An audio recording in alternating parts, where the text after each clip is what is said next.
안녕 얘들아, 숫사이의 숫쌤이야. 오늘은 뭔가 조금 낯설지? 선생님의 모습이 보이지 않아. 허허허, 아쉽지? 그러나 오늘은 그림이 좀 필요한데 선생님이 이런 일기도의 그림들을 다 그릴 수가 없었거든? 오늘은 마지막으로 이 단원의 마지막인 일기도를 하는 날이야. 그래서 우리나라의 계절별 일기도를 4가지 대표적인 모습을 그림으로 그려보지 못하고 잘 나와 있는 교재 하나를 선택을 해서 볼 거야. 먼저 일기도라고 하는 것의 의미를 알아야 되는데, 일기라고 하는 게 날씨였었잖아. 그 날씨를 그림으로 나타낸 거야. 그래서 도자가 그림 도자. 그래서 날씨를 그림으로 나타내 봤는데, 가만히 보니까 뭔가 봄, 여름, 가을, 봄, 가을, 여름 있는 거는 보일 거고, 봄철을 가만히 보니까 여기 있는 이런 원형 이렇게 실선들이 보이지 않아? 여기 보니까 작은 숫자들이 쓰여 있어. 보여? 그리고 초 이런 글씨들이 또 쓰여 있다? 이게 도대체 뭘 의미하는 거냐면, 고라고 하는 건 맞아, 고기압을 의미하는 거겠지? 당연히 저라고 하는 건 저기압을 의미하는 거야. 묻지? 그러면 왜 얘는 고기압이고 왜 얘는 저기압이고 왜 얘는 또 고기압일까? 이유를 알고 보니까 고기압이라고 하는 것의 정의를 우리가 앞에서 배웠는데, 고기압은 주변보다 기압이 높으면 고기압이라고 했잖아. 그래서 여기 보니까 와, 숫자가 1024야. 그럼 주변이 1020이나 1016이나 1012보다는 높잖아. 그럼 옆에 있는 저기압을 한번 볼게. 저기압은 왜 저기압인 거야? 주변보다 기압이 낮으니까 저기압인 거야. 그럼 여기 고기압도 주변에 비해서 기압이 높으니까 고기압이 되는 거고, 그 다음 여기에 이렇게 실선이 의미하는 것은 기압이 같은 곳을 연결한 거야. 너희들이 알고 있는 등고선처럼. 그래서 기압이 같은 곳을 연결한 선을 등압선이라고 하고, 등압선에 이렇게 숫자를 써서 여기에 기압을 알려주고 있는 거야. 그렇다면 우리가 배운 거를 한번 생각해보자. 고저 이런 식으로 있어. 그런데 항상 기압은 항상 일정화됐어? 아니지. 기압은 항상 수시로 바뀐다 그랬지. 그래서 여기서 뭐라고 써있냐면 이동성 고기압 그리고 이동성 저기압이라는 표현을 쓸 거야. 그 다음에 여기 많이 봤던 어떤 기호 안 보여? 앞에는 온난전선, 뒤에는 한랭전선의 그림이 보이지? 이거 합해서 우리가 뭐라 그랬어? 그렇지, 온대 저기압이었어. 그리고 이동성 고기압과 이동성 저기압이라고 하는 건 뭐야? 고기압은 날씨가 맑잖아?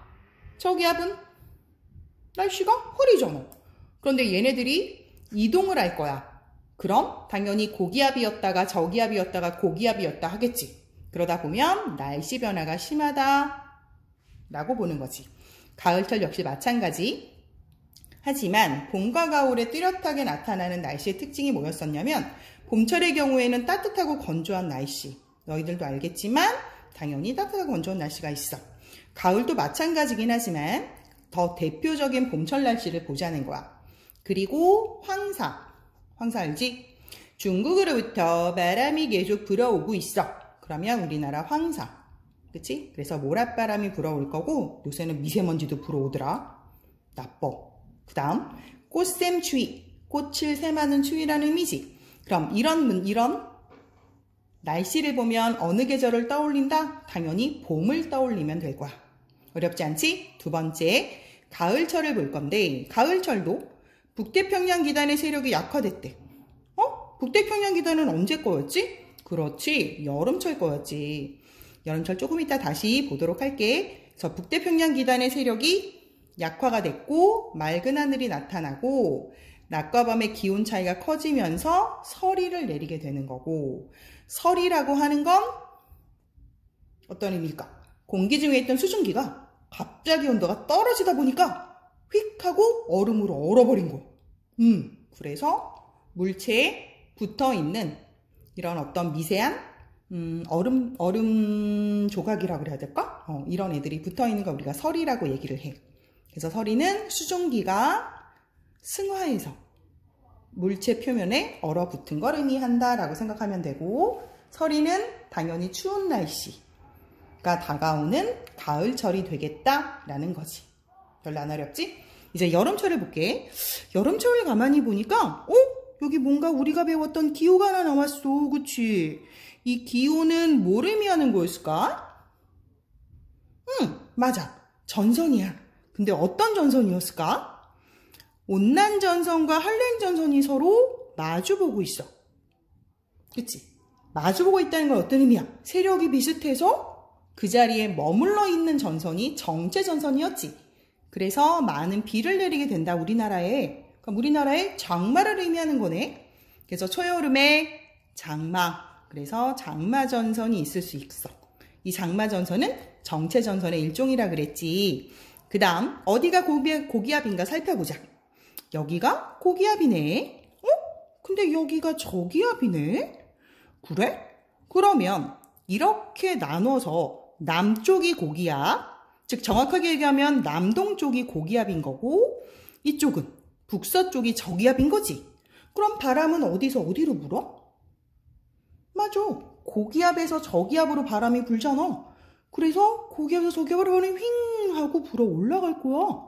우리가 앞서서 배웠던 남동 계절풍이 여름철에 분다는 걸 알 수가 있어. 그래서 다시 얘기하자면 북태평양 기단의 영향으로 덥고 습한 날씨인 거는 알고 있고 남고북저형의 기압 배치, 말이 좀 어렵지? 남쪽이 고기압, 북쪽이 저기압 이런 뜻이야. 그래서 이런 형태의 기압 배치를 가질 거야. 그리고 아까 얘기했던 남동 계절풍이 불 거고. 그럼 이런 날씨 때문에 덥고 습하다고 했으니까 당연히 무더위가 있겠지? 그치? 그 다음 열대야는 뭐야? 열대야는 너무나 열대지방처럼 너무나 더운 밤인 거야. 즉 가장 낮을 때 기온이 25도 이하로 내려가지 않는 거. 그러니까 엄청나게 밤에도 덥다는 얘기지. 그 다음 태풍이 올 수도 있다는 거. 이게 바로 여름철의 날씨 일기도를 분석한 거야. 그 다음 짜자잔. 맞아. 이거는 겨울철이지. 겨울철은 일기도를 가만히 보니까 좀 특이하다. 왜 특이해? 세로줄이 막 가있어. 그치? 그리고 이쪽에 고기압이 있어? 그러면 이렇게 나누었을 때 서쪽이 고기압이네? 동쪽이 저기압이네? 서랑동인 거 어떻게 하셨어요? 우리나라 기준으로 이쪽이 서해바다지, 이쪽은 동해바다지, 그치? 그 다음 다시 얘기하자면 이렇게 방위표를 그렸을 때 이쪽은 서쪽이라 그랬지. 그래서 이쪽은 서쪽인 거잖아. 그러면 서쪽이 고기압이고 동쪽이 저기압인 기압 배치가 된다. 그래서 서고 동저형의 기압 배치. 그렇다면 바람은 어디서 어디로 불 거야?